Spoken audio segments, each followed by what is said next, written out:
Дундгой аймгийн цагдаагийн газрын даргын тушаал 2025 оны 6 сарын 30-ны өдөр дугаар Б401 сайн цагаан сум цагдаагийн тангараг хоригуулах тухай.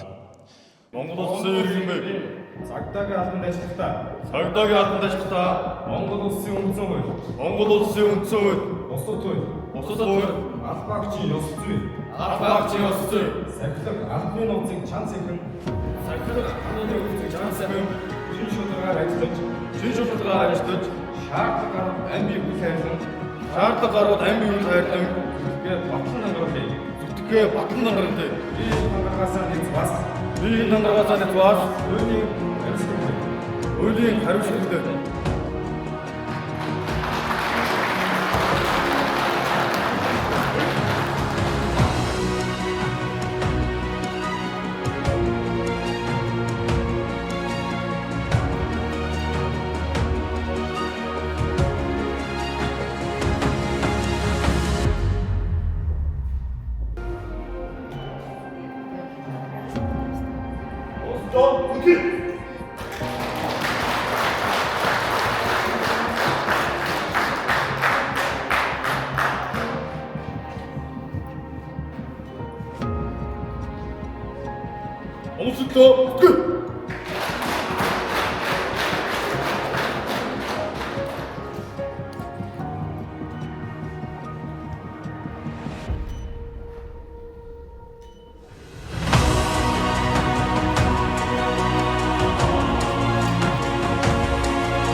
Хотод иргээх сургуульд 2021-ээс 2025 оны хичээлийн жил амжилттай төгсөөд цагдаагийн ерөнхий газрын даргын тушаалаар Дундгой аймгийн Эрдэнэтлээ сумын гişгэн төлөөлөгч албан тушаал тэмдэгт ирсэн. Мөн 2025 оны 7 дугаар сарын 1-ний өдөр цагдаагийн тангараг өргөсөндөө би төлөх баяртай байна. Миний бие болон цагдаагийн албанд ажиллахаар 6 албаагч ингээд нийт тангараг өргөсөн байгаа. Нийт тангараг өргөсөн албаагчтай амжилт хүсэж цаашдын ажил өндрөөс өндөр амжилт хүсье. Та бүхэнд энэ өдрийн мэндийг хүргэе. Би цагдаагийн ахлагчийн сургуулийг төгсөж цагдаагийн албанд орж ажиллаж өнөөдөр цагдаагийн тангараг өргөж нийт тангараг өргөсөн албаагчтай ажлын өндөр амжилт хүсье.